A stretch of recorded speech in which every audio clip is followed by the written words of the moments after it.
We're excited to have everybody here today to share in our cooking demo. Our last one was 3 years ago, so we're happy to have it again. I'm Sandy Alex. I'm president of Phyllo and co-chair of today's event. And my other co-chair is Kathy McAlpin. What a wave. You're probably wondering when you made your check out to Phyllo, if you did, not only how to spell it, but what is it? It is the philanthropic arm of the Greek Orthodox Church. Our mission is to help the poor, the destitute, the hungry, the sick, the unemployed, victims of disaster, and anybody that might need help through special funds. We have 130 members in our church, and nationwide there are 27,000 members. So it's a very strong organization. Some of our donations just this year have been to the American Red Cross, Church Women United, Disaster Funds, Orthodox Christian Mission Center, Salvation Army, Special Olympics, YWCA Shelter, Xenia City Schools, Autism Support, Cancer Research, Alzheimer's Association, Homeful, and many more national and international causes. In addition to those, we have a special one-year project that began in May and will run through next May. And that's all about helping our veterans and our active military men and women. So that's a special project that'll take 12 months. And we've got lots of fundraisers, lots of volunteering, lots of special events happening in that year. So we're very proud of that also. So your support today will help all those worthwhile causes. So now to the fun part. We're so happy to have 2 instructors from cooking school at Jungle Jim's International Market in Cincinnati, and they're doing our demos today. I'd like to introduce Ellen Mueller, member of our church. Raise your hand, Ellen. Her mother, Olga Make, was a beloved member of our church and a member of our Phyllo for many, many years, so she is near and dear to our heart. Ellen loves to cook and entertain family and friends. Since Ellen is Greek, food is the cornerstone of many family functions and traditions.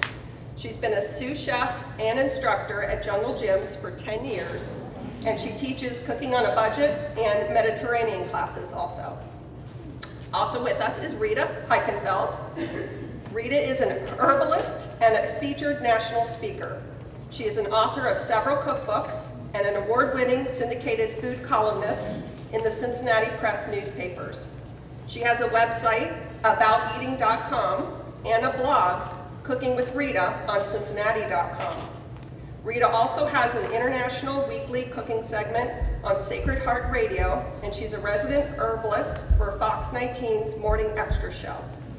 Ellen and Rita are both donating their services today, which are greatly appreciated. So welcome.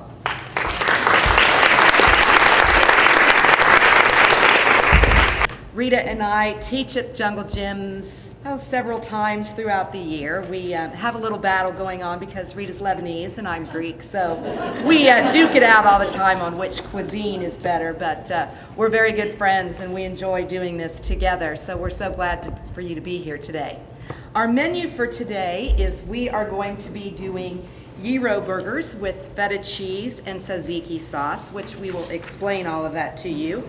We're doing fatoush, which is a Lebanese salad, and Rita will be telling you about that. And then we're doing a little bit of a different twist with the baklava. We're going to do rolled baklava instead of the traditional triangles. So we'll go ahead and get started. And I'm going to start with our gyro burgers. And what we have in our mixture here is we have some ground lamb and ground round. And I like to use ground round because it does have a little bit of fat, but it's not as fatty as like ground chuck or just regular ground beef. I also have in here lots of fresh herbs, and these are all herbs that are very Mediterranean that you'll see a lot even in Rita's dishes as well as mine. We're going to use some chopped fresh oregano, some minced rosemary, minced thyme, minced mint, and some fresh chives. Okay, so what Ms. Ellen, yes. not to interrupt, but may I You may. pass this fine Greek oregano around? Yes, I'm so glad that you said it was fine Greek oregano. we'll talk about that later, but let me just pass this around, and then you can sort of smush and feel and smell, because these are going to be raffled off later. So just a little bit about herbs. When you're working with the fresh herbs, in order to get them off of the stems, that's really very easy. If you take the stem and hold it the way it grows, then you're just going to pull down and all your little leaves fall off. And then you will just mince that up with your chef's knife.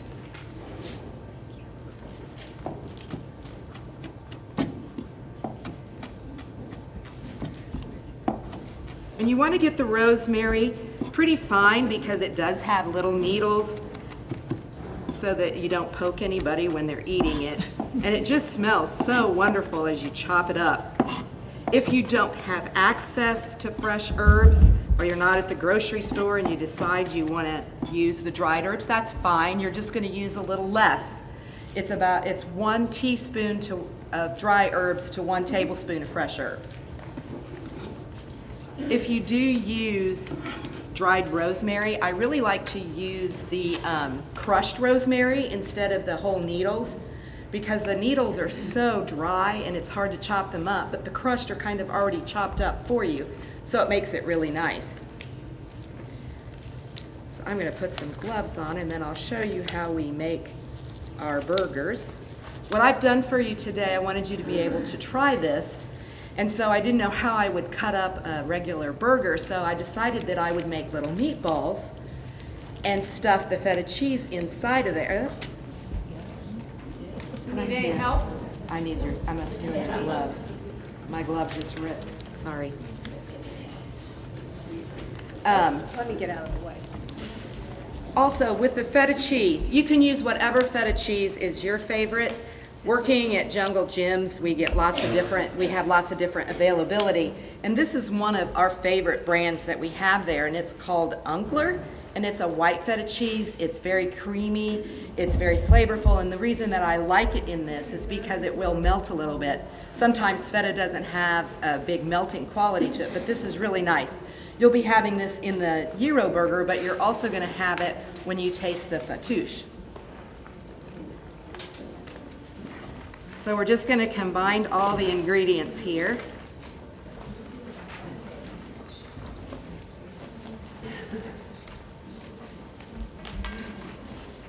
And then you're just going to make a little patty. And you can make these as big or as small as you want to make them. And then what I do is I make a little hole in there, and I'm going to take a little bit of my cheese. And I put a fair amount in there. And then I'm going to kind of enclose it inside of there so that when you eat your burger, you have a nice little surprise when you bite into it. You can grill these, you can broil them in the oven. As I was making the little meatballs yesterday, I thought what a great idea this would be for an hors d'oeuvre party, because you could have the meatballs all done. You could even bake them the day before, and then the day of your party, just stick them in the oven and rewarm them. And you have the Tzaziki sauce already ready, and you can have it sitting right next to the meatballs on your hors d'oeuvre table. So there's your little burger there, all stuffed and ready to go. Yes? How long would you bake them for and at what temperature? If I were baking the burgers, I would probably do 400 degrees, and then I would maybe say 10 minutes. You're just going to have to try it and see, test the inside of it, see how well it's cooked. It's really nice to grill them. If you don't grill, if you have a grill pan, even a grill pan on top of your stove will give you those grill marks so it looks like you did it outside. Any other questions about the lamb burgers? All right. Yes? Could you spell the acronym of Feta? Yes. You It just is, must have- is it ICM? no, it's U-N-K, or U-K-L-K-E-R, Uckler. And it's got the little, is that an ampersand? Not an ampersand, but the two little dots over Yeah. the U. What do you call that? Umlaut, thank you. Umlaut. Yeah. Oh, ooh, okay. Gotcha. So we'll be coming, as soon as Rita demos the tzatziki, then we'll be coming around with the little lamb meatball and the tzatziki for you to try. My turn? Your turn. Okay.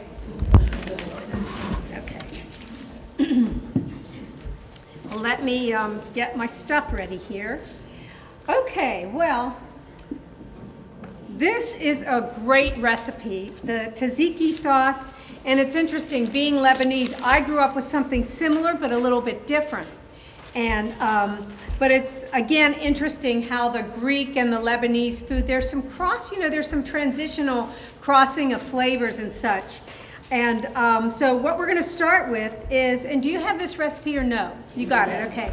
1 English cucumber, peeled, seeded, shredded, and then we're going to drain it. But you know, the English cucumbers are these, the long ones. And the reason we use these is because they have smaller seeds, more pulp, less juice. If you're growing cucumbers at home, certainly use those. If you don't want to peel them, how you know if you're growing the homegrown, if you can scratch your fingernail and the peel comes off, sometimes I leave it on. But the English are better only because, again, there's more pulp and the seeds are smaller.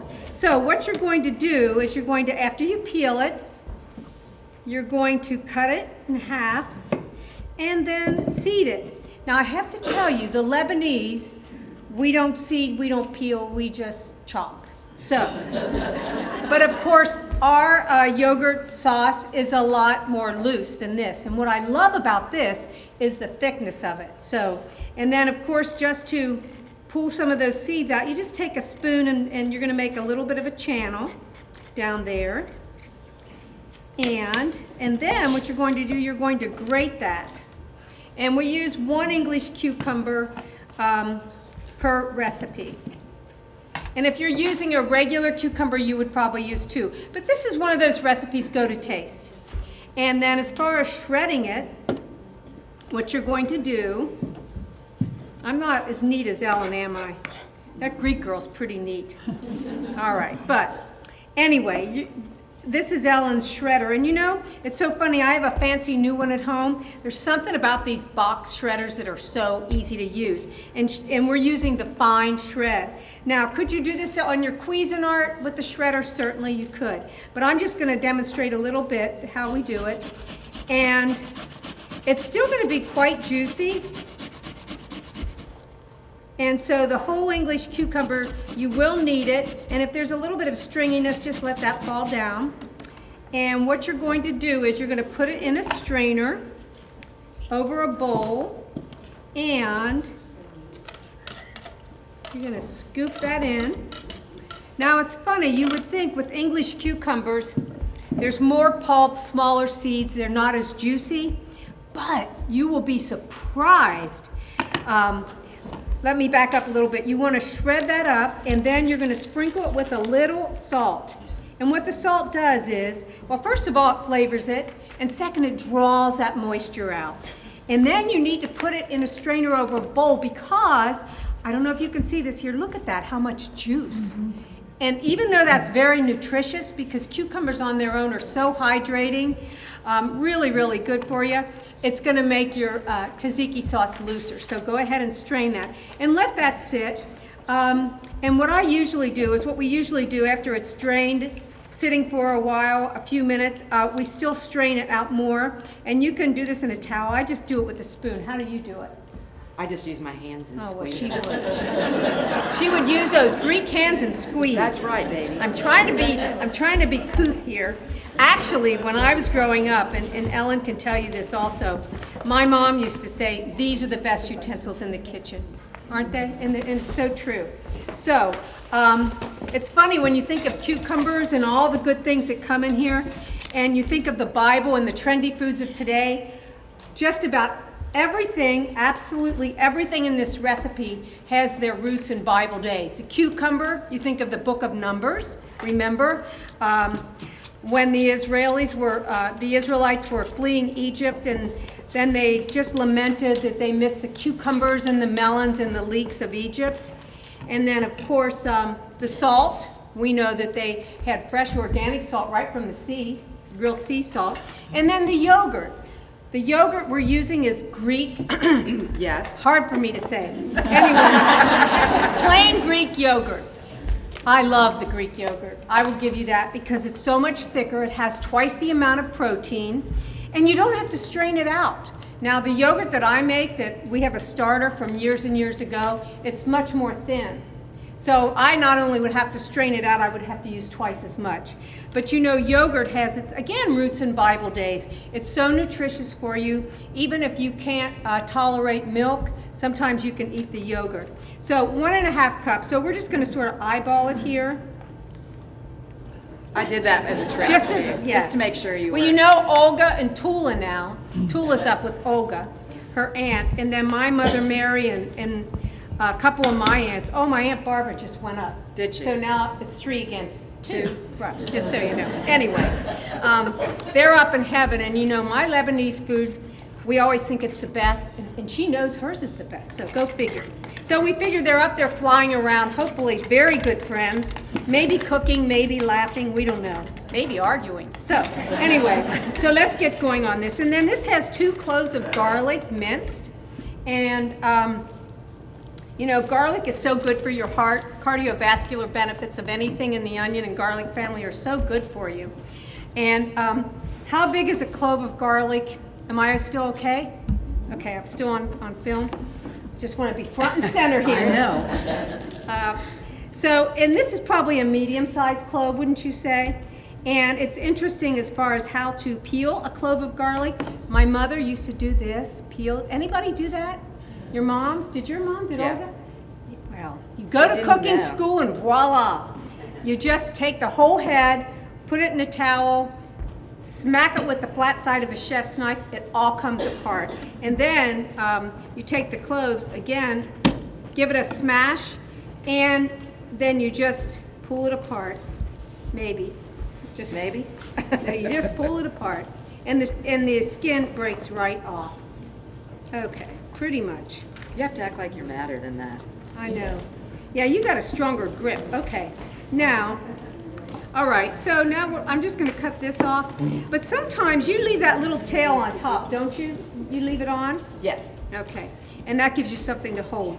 It smells good. It smells like my mother's kitchen. So give it another whack, and then you can just chop, chop, chop. And it's interesting, has any of your garlic sprouted? Yeah? It's all right. You know, some chefs won't use that green sprout because they say it's bitter. I'll use it, and I love it. But what you can do is, you can take that clove, peel it, the one that's sprouting, pot it up with the top sprouting out, put it in a sunny window. It will grow. You'll have green garlic sprouts, which are all the rage. So, anyway, that's that. And it's so funny because garlic has so many antibacterial qualities. And if you put too much in a dish, it actually tastes hot. Have you ever had that happen? You think pepper? No, it could be the garlic. And if you've had a cut on your hand and a little garlic gets into it, ow.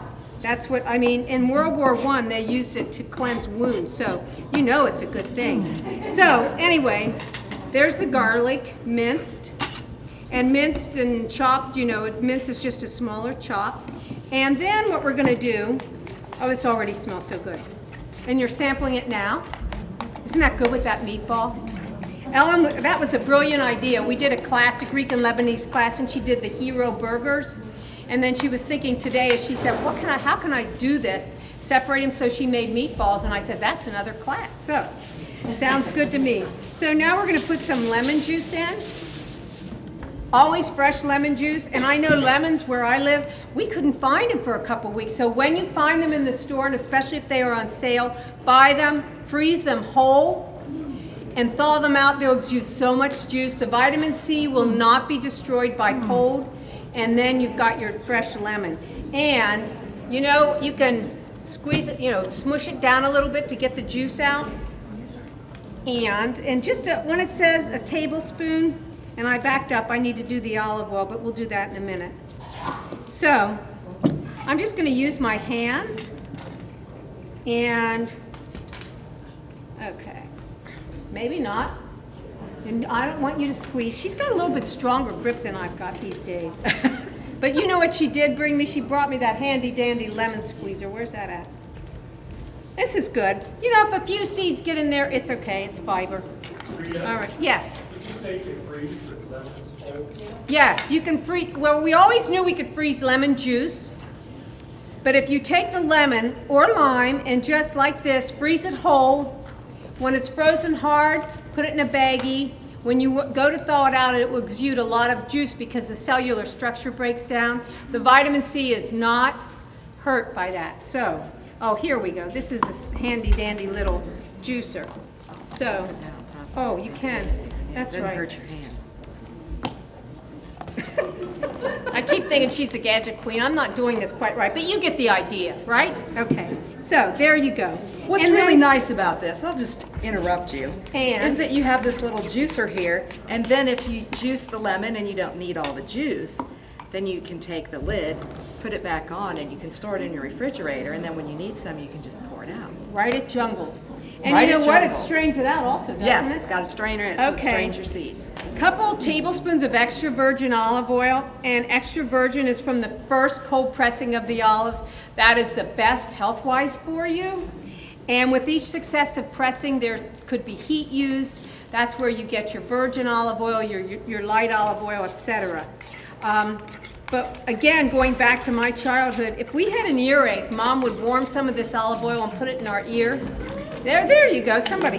Then if our hair was a little dry, the olive oil went in the hair, and then she'd use it to cook with. It was so fun. I mean, you think of all this. But anyway, it's a very healthy oil.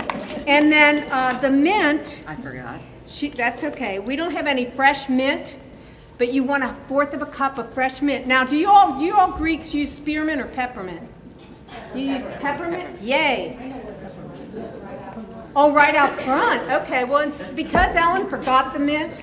No, not because she forgot it. What I'm going to do is I'm going to pass this peppermint spritzer around and just spritz it like this. It's made with fresh peppermint and distilled water. It'll keep you awake and alert and hungry. So we'll do that. But anyway, fresh mint, I would use the peppermint. A lot of people use spearmint. Spearmint is sweeter, and peppermint has more menthol in it. And the mints, the peppermint was actually used to tithe back in Bible days. Wouldn't that be nice today? Just go out and grab a bunch of mint and put it in the basket. And of course, salt to taste. And what you want to do is, we usually let this sit a little bit and then I salt it. And that's about it. And this stays in the fridge for several days. And if you look at the consistency of what you've got it in your little cup, nice and thick. It's probably the best yogurt sauce I've ever eaten. Now what we do is we use the garlic, the olive oil, the lemon juice, and mint. So it's really very similar. So, and the cucumber. So there you go. Any questions? How did you like it? Yes. Yes, the question is, and by the way, somebody's going to, I'm not sure how we're going to do this. This little culinary book of mine is a fabulous little book. It's got the recipe for the spa water in it. And when I make what I call my potions, I'll use distilled water because it's a clean, hungry water. And that's why. But if you have purified water from your tap, it should be okay. But I live in the country, and God knows where my water comes from, so I use distilled. All right. Well, I think what is next? That Fatoush? Fatoush. Okay, well, Miss Sous Chef, can you help me clean up? I can. Okay. All right. All right. You know, this Fatoush, this what we call a peasant salad, is very popular in Mediterranean restaurants today. It is a delicious salad. It's healthful, and it starts with romaine lettuce. And very interesting, when you think of the Mediterranean salads, they're not made with that mix of, you know, the baby greens. It's usually romaine. And romaine is a very hearty, beautiful green. And I always say when you cook from the Garden of Eden, you cook by color. The darker the green, the better it is for you. And my husband, he's funny. He likes that end of it, where I like more of the leaves, but he likes that core. He just loves that. I guess that's a German name. So what we're going to do is, and Ellen prepped this, 1 head of romaine. How many times did you do this? That's 6 heads of romaine. 6 heads of romaine, okay. And to that, what you're going to add is an English cucumber that's diced. Now again, we didn't peel this, so no need to peel. And remember, nutrition starts in the root and the peel, so anytime you don't need to peel, Just leave that peel on. And then 2 to 3 large tomatoes chopped. I usually make this when I have tomatoes from my garden. Ellen used grape tomatoes, which, by the way, they're easier to eat and they're easier for us to serve you. And she just cut them in half. Tomatoes, for the men in the audience, so good for your prostate because of the lycopene. And do you know what the most nutritious part is? Seeds. Almost. Not the seeds. It's that mucilaginous stuff that holds the seeds together. You know, in cooking school sometimes, what do? We get rid of it. We peel, we seed, and then you wind up with little red dots. No, leave as much of that good stuff in as you can. And the grape tomatoes, I mean, they're so good. Look at that, beautiful. And they're good any time of year, so I think that's a good substitute if you don't have garden tomatoes. Oh, my favorite, she's already got it in here, parsley. Now, do you Greek, listen to me, do you Greeks, do you use the flat leaf or the curly? Flat, curly? How many curly? How many flat? Uh-oh. All right. And you use flat. I use flat. Well, at Jungle Gyms, we use the flat leaf, which is called the Italian parsley. The reason is, a couple reasons. The flavor is very refined. It's just delicious. It's more mild. Now, I grew up with the curly, so I love that. It's much more pungent. And the reason you find the curly parsley on your restaurant plate is because it holds up better. So for garnish at the school, we may use the curly. But it's like a vitamin pill in a plant. And in that little book, there's a whole chapter on parsley. It has, cup for cup, more calcium than milk, more iron than a plate of liver or spinach, more vitamin C than citrus. It's got fiber, it has chlorophyll, which is why they give it to you at the restaurant. But one of the most important things is it's a very gentle kidney cleanser. And I even use the stems. If you can snap a stem, it's tender enough to use, but if it bends, don't use it. But anyway, whether it's flat leaf or curly, it's going to be good for you. Just really wonderful. And parsley is something that you use a lot of in your cooking as well. And then the 2 bunches of mint chopped. And what I did was, you know, when you think of bunches or sprigs, I measured it out. It's about 1/3 of a cup. Go to taste. And when it says a sprig of an herb, here's what I do. Let me take this fine Greek basil. Oregano. This is Oh, just basil. for you. Basil, Yeah. yes. This is Greek basil, only for you. It's called columnar basil. Smell it. You can smell cloves and licorice, but it's got a little bit of a spicy scent. It doesn't produce flowers. It's a beautiful basil. Anyway, to me, a sprig, and Ellen, you tell me if this is true for you. I used to say 2 inches, but now I say 4. Yeah. 4. And go to taste. You can always add more, but you can't take away. So if a recipe says a sprig of something, 4 inches is good. All right, so, and 1 green bell pepper chopped. We used to call these mangoes. Anybody here? Yes. You did too? Yes. Well, it's funny, when I first started teaching, Ellen will enjoy this. I did a recipe with a salad, and I said I needed like 3 mangoes. This was at Lazarus downtown in Cincinnati years and years ago. Well, I got a call from Carol Tabone, and she said, mangoes go in this recipe? I said, yeah, you know, mangoes. And she said, do you mean bell peppers? I said, oops, yes. But it's a colloquialism in this area. So what you want to do with the pepper, and many of you already know that, is you cut off the top, don't discard it, cut off the bottom, and then you have a flat piece. And then you just make a slit down the center, and you open it up. This is how I do it. You open it up. Olga's up there laughing. She is. She's making it a little difficult for me. No, just kidding. And then the nice thing about it is you can take those ribs out, that white part, and then, there we go. Take out the seeds, and then you can break it apart and just julienne, cut it into strips, and then into a chop. Now, I was going to show you, a lot of chefs now, Ellen, are not doing this. They're leaving it whole and filleting. Yes. They take off the sides that are bulging, and that's a good way too. Of course, we grew up not doing it this way. I don't know how we did. We just cut it up and chunked it up. So, but anyway, so this is what we're going to do. And if you have a red bell or a yellow bell, orange bell, whatever, really, really, again, good for you. There we go. And she's already got some of those in. you haven't Yes. put them in. But don't you think that the peppers have the red and the yellow and orange have kind of taken over the green bell pepper? Oh, yeah. And you know, it's funny because when you think of peppers and how ripe they are, and you know, the red bells are always going to be more expensive because time is money and it takes longer to ripen. But honestly, I still go back to the green bells when I cook just because that true ethnic food calls for that. But again, you know, experiment. It's not going to hurt you. So anyway, again, we're cutting these in strips and then chop, chop, chop. And my mom used to always say, make everything look like brothers and sisters. When she would make the dolmatas, the stuffed grapevine leaves, I mean, everyone was the same. Sometimes mine don't even resemble cousins with, you know, with the chopping and stuff. And I know Olga and Tula, well, that's your cuisine also. Yes. My mom used to say you can't cook Lebanese in a hurry, and I'm sure Well, you the can't do Greek Greek in a food, we hurry. know that. But you have a wonderful heritage with your food and with mine. One bunch of green onions, slice. You might not always need them all, and I like the white part and the green. But remember, nutrition starts in the root. You just cut off that root end, and what the Chinese do, they'll put that in chicken broth and make a wonderful healing broth when you have a cold. So the green onions. Now what happens if you don't have green onions? Red onions, okay, and even yellow storage or white. There we go. You'll probably need less of those. Oh, smells so good. Smells so good. Okay, how am I on time? T-I-M-E, I'm taking too much? You're fine.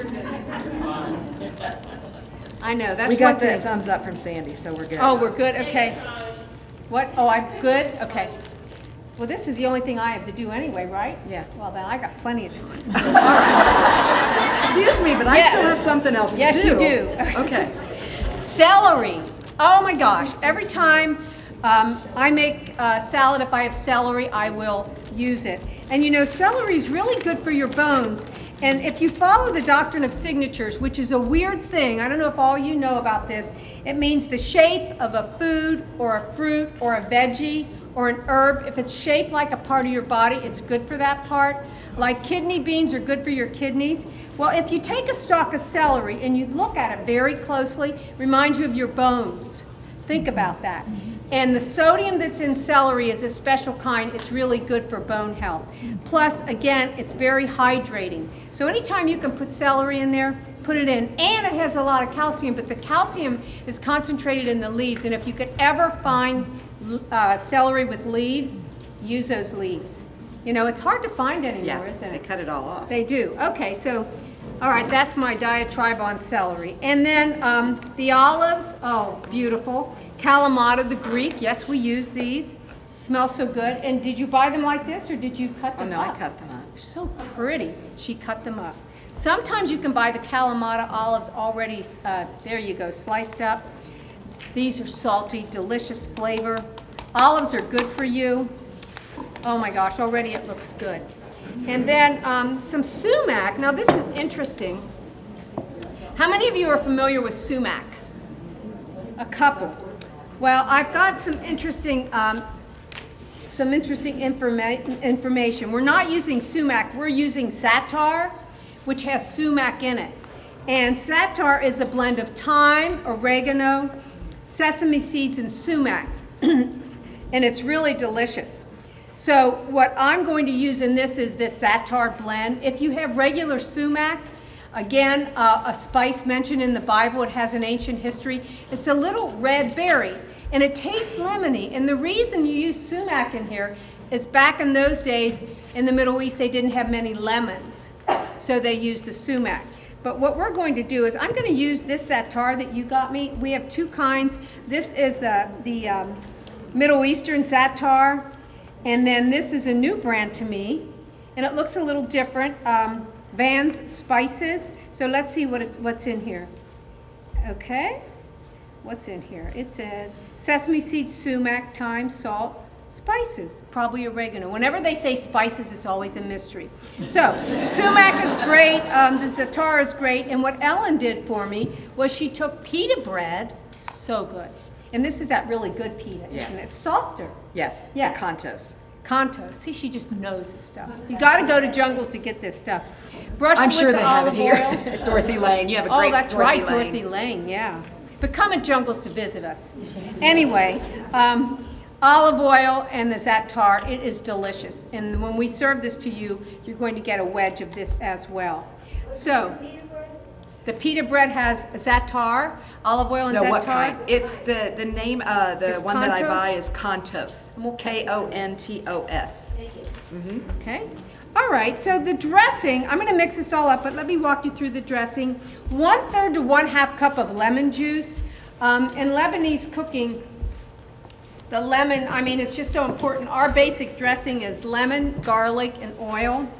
And my little granddaughter, Eva, who's 5, when I was babysitting her one day a week before she went to kindergarten, and every week she always wanted to make Lebanese salad.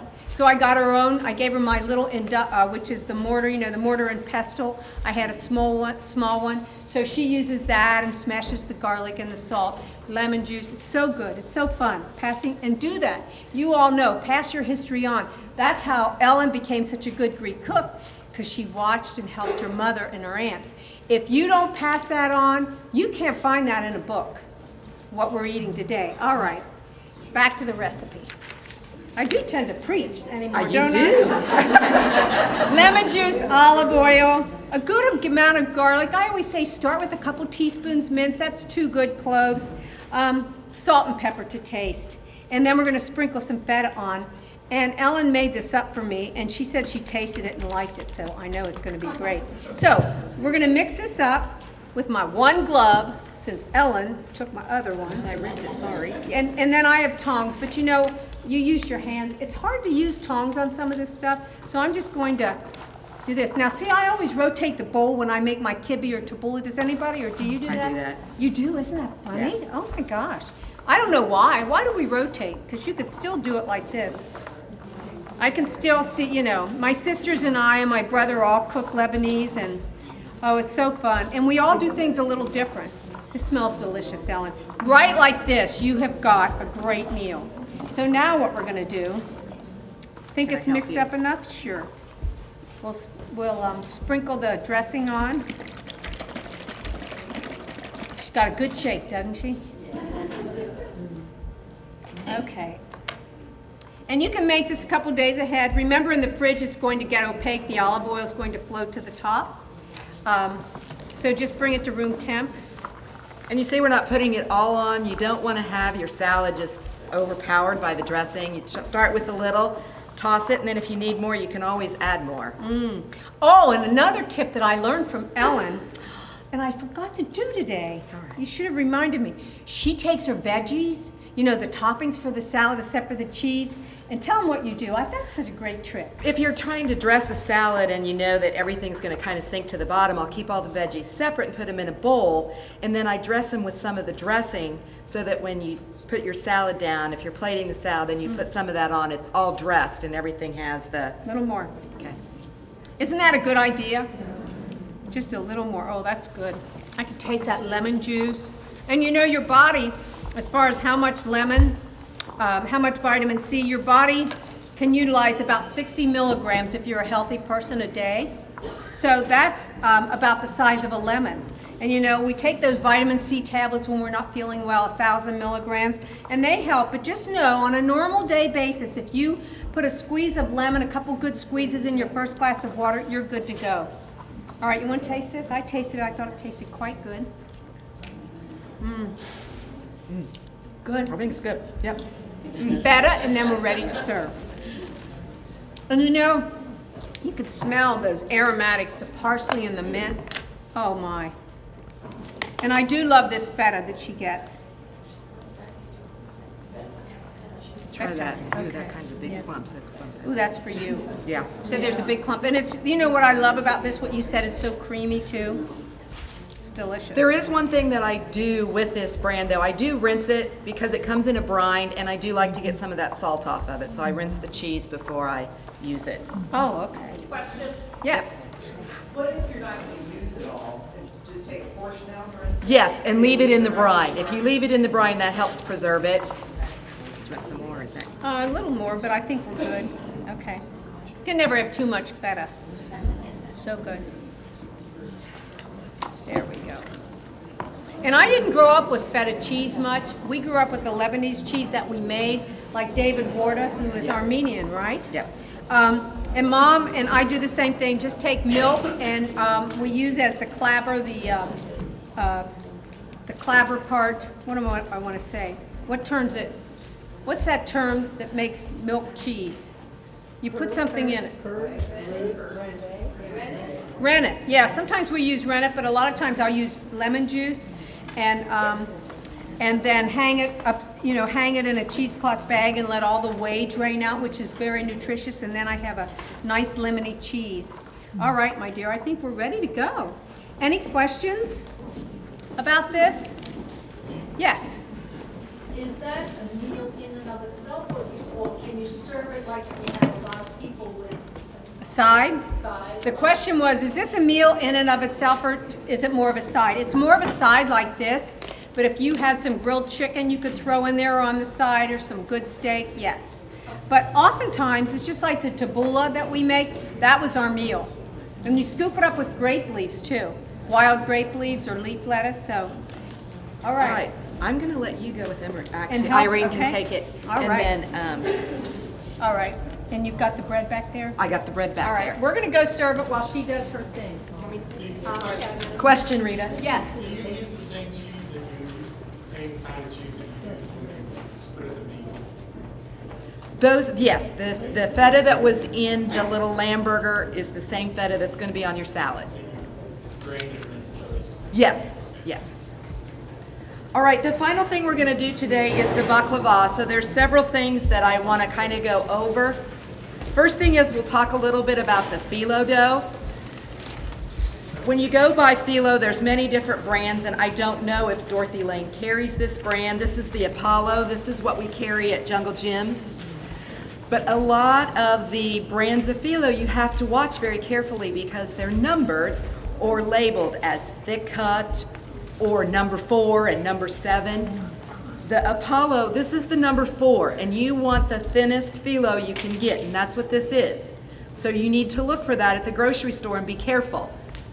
When you buy the phyllo, most of it is in like those stand-up freezers. If it's in an open freezer, you definitely want to do this. When you buy it, grab from the bottom.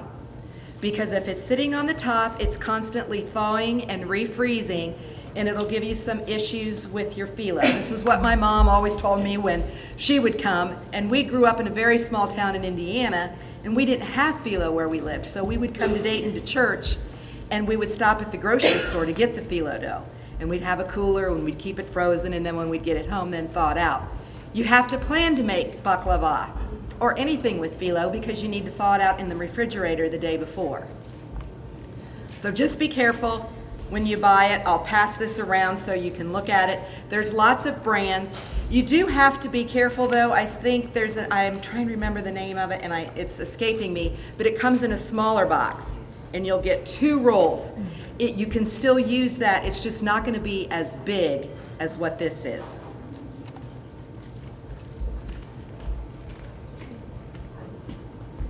The second thing that you're going to do when you make your baklava is you have to make a syrup that goes on top. And you want the syrup to be cold and to go on the hot baklava when it comes right out of the oven. So I always make that first. Before I do anything else, I just make my syrup. And it is just sugar, water, and the juice of a lemon. And what I always do, and what my mom always did, is she always put the whole lemon in there. After she squeezed it out, she put that in there just to give it some more flavor. And then you take that out after you use it. But I left that in there. I made this yesterday so you could see it. Now I know a lot of the Greeks have some honey in their syrup. My mom never did that. So that's the way I was taught. So that's what you're going to have today is some baklava without the honey in it. The next thing you're going to do is get your walnuts. You grind these up very finely. I did this in a food processor so they're nice and fine. You don't want any big pieces because you don't want it to poke through your phyllo dough. And then you just add some cinnamon and cloves. There's no sugar because you're going to get enough sweetness from the syrup that you're going to put on top of it. So now I'm going to pray that the phyllo is going to cooperate today and that Mom and Tula are up in heaven making sure that this is all going to go well. So you very carefully unroll this.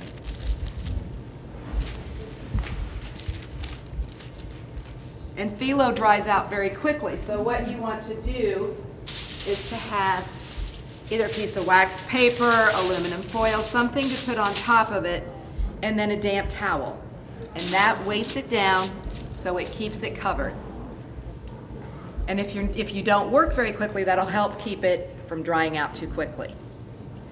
So what we're going to do is I've melted butter and I've clarified it. And what that means is once you melt the butter, you get that white film on the top of it. What you want to do is take that off. So all that you're left with is the butter.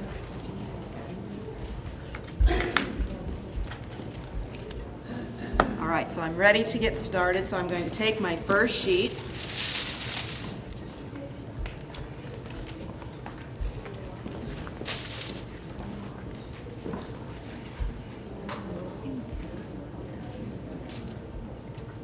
And it's going to stick on me a little bit.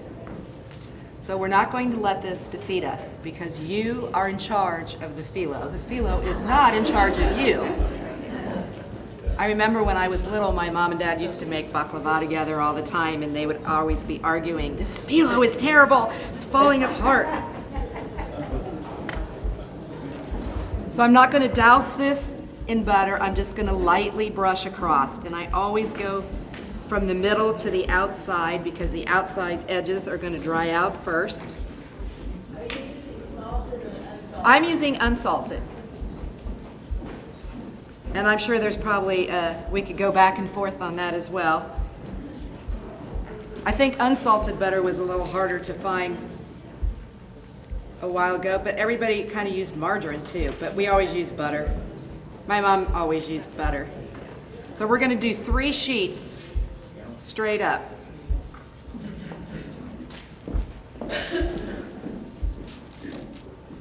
Just be patient. I have 2 daughters, and my youngest daughter, one of her little friends, her sister loved baklava, and she wanted to learn how to make it. So I had her come over, and we did it together, and the box of phyllo dough we had was absolutely horrible, as this sheet is, so we're not going to use that one. And I said, this is a good lesson in how to do this, because if it's not working now, this is what you're going to have to do. Sometimes you buy an extra box if it's not working. Mom, Tula, you're not helping out very much here.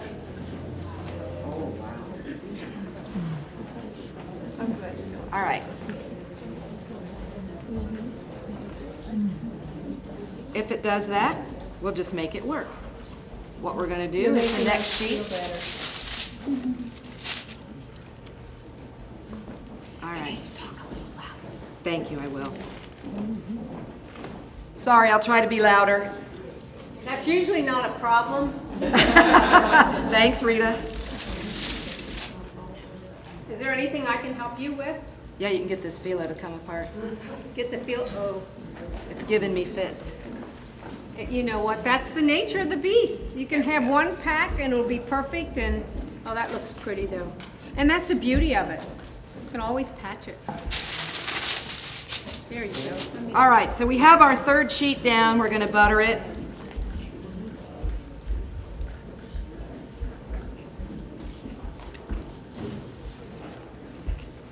Then we're going to take about a 1/2 cup of our nut mixture, and we're going to spread it out. And a 1/2 cup isn't very much, but you're going to have 3 layers of the nut mixture, so it all works. And you want to go out to as close to the edge as you can.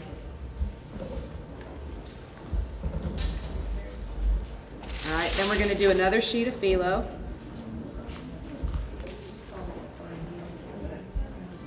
And if you notice, I'm putting these little pieces that are kind of not working for me down at this end because I'm going to roll this up, so that's all going to be on the inside and it's not going to matter. I'm not letting this defeat me. That is what you have to say to yourself.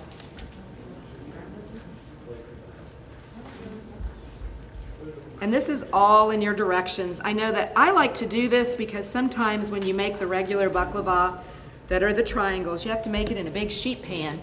And it's so much, and I never know what to do with all of it. I can't use it all. I give it away, and we just don't eat it fast enough. So doing this, it's only a pound of the phyllo dough and not 2 pounds, and the rounds are just so nice and easy to serve.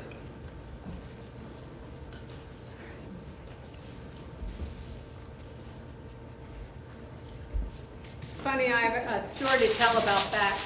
When we make our Lebanese baklava with the baklava every year, and my sisters and all the women folk come over, and we had some extra sheets a couple years ago, maybe 3 or 4, and my daughter-in-law Jessie, I said, well, let's just make the rolls. And she said, it was almost like a sacrilege, she said, oh, these are so much easier. I said, you never will do that unless you have extra phyllo dough, because I make them do those big sheets. But you're absolutely right. We make in the big sheets too, you know, the big sheet pans, and cut them into diamonds. But that's the tradition there. But when she said, these are so much easier, and I could just hear the little gears working. But I do love those for entertaining the phyllo rolls, really nice. And Ellen, can you freeze those too? Have you frozen? I have never frozen. Do you freeze your baklava? I freeze mine before I glaze them, and they seem to work really well. Yeah. All If right, you so- ever have any left over.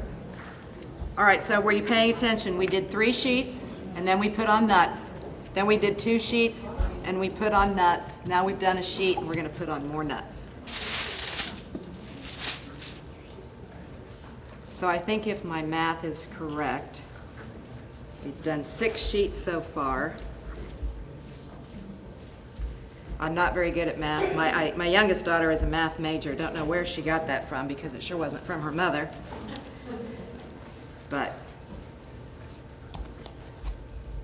all right.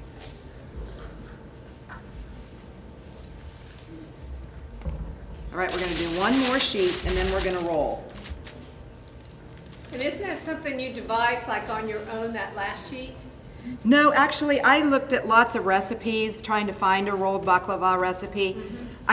All the fillings were different, so I just stuck to my mom's filling, but I wanted to know the technique on how to do it. All right, so we're going to butter this.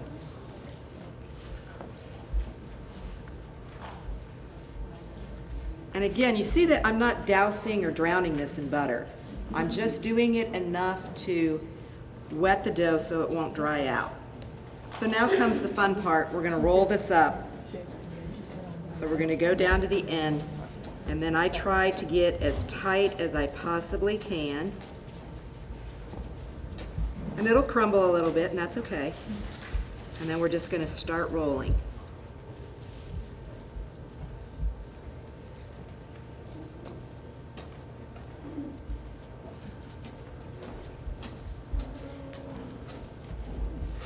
And then I like to brush it again with a little more of the melted butter.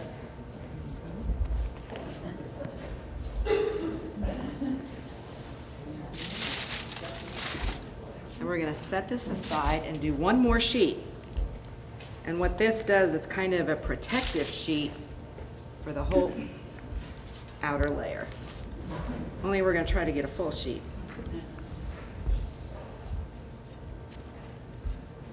There we go. And again, I'll butter it.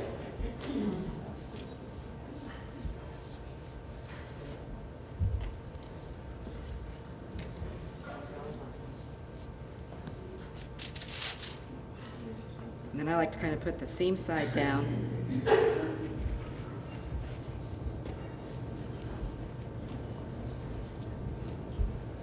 Roll it up.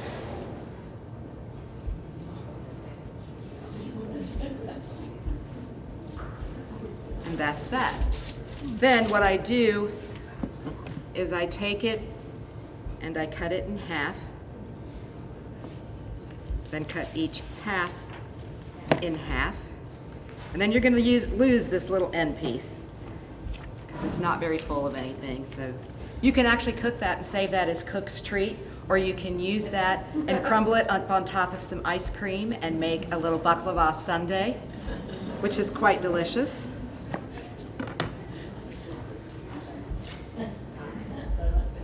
And then we just line this up in our buttered pan.